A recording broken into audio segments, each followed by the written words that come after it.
So this is a video on shock review. So what is shock? Overall, shock just means there is inadequate perfusion widespread throughout the body.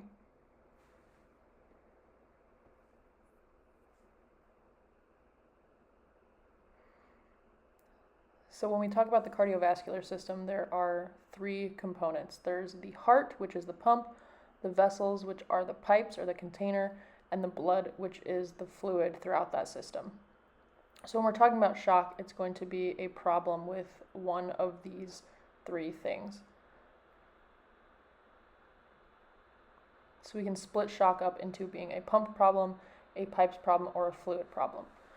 So the first type of pump problem that we have is cardiogenic shock, just meaning that the function of the heart is decreased for whatever reason.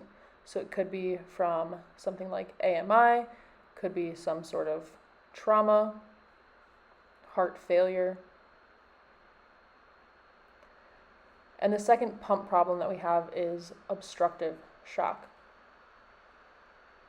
meaning that something is preventing the heart from filling properly and therefore pumping the blood throughout the system. So think of anything that's going to be putting pressure on the heart. Tension pneumothorax is a great example,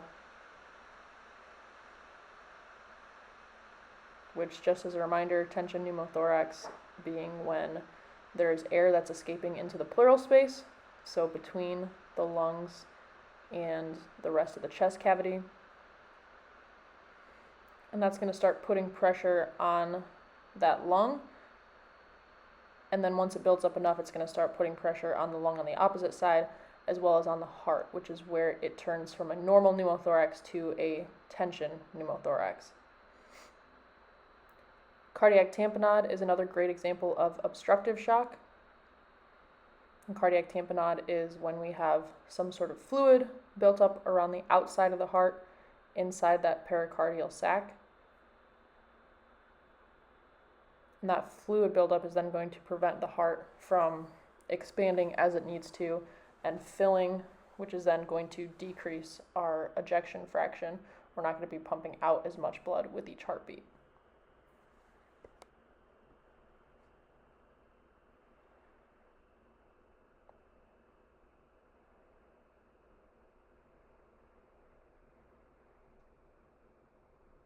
And over time, if that builds up more and more, we're going to be decreasing that function the more the fluid builds up.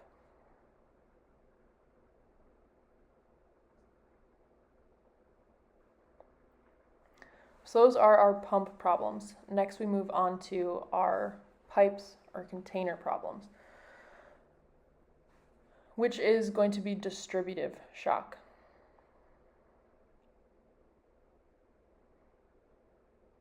So how we get distributive shock is our blood vessels become vasodilated for one reason or another.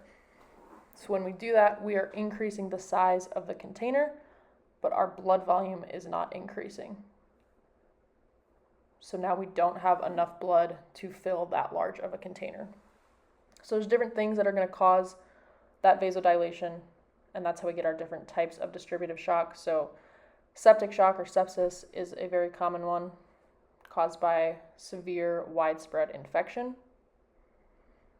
It's going to cause your vessels to dilate and become leaky. So you can see here on the left there might be a normal size blood vessel, and on the right would be a larger blood vessel. Another type of distributive shock is going to be neurogenic shock, which is caused by damage typically to the upper C-spine. And we know neurogenic shock can be a little bit different in the presentation.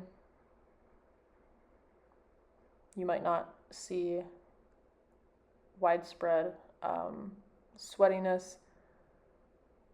Heart rates might vary a little bit. And then the third type is anaphylaxis, which we know is due to allergic reaction. So again, it's causing those vessels throughout the body to dilate and making them leaky, so then the fluid is actually leaking out of them, which is why we get hives and urticaria. And then the last type of distributive shock here is psychogenic shock, which is temporary, just reaction of the nervous system in response to some sort of bad news, fear, the sight of something, and those vessels just dilate.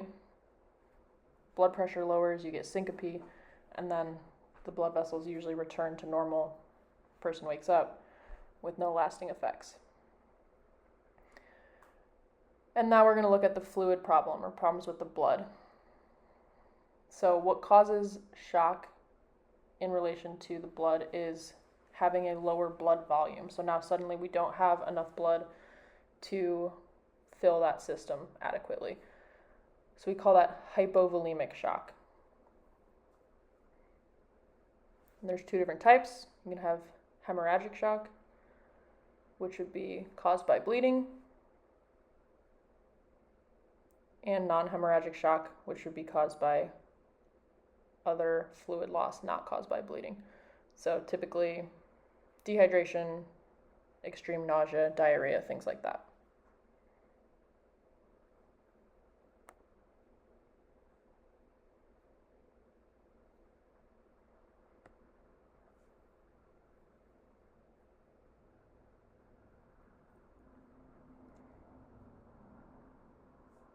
So if on the left, that's how much blood we had, you can see it fills that container completely. And then on the right, we've decreased that amount of blood significantly. So the container hasn't changed, unlike in distributive shock, just the fluid that's filling it has decreased.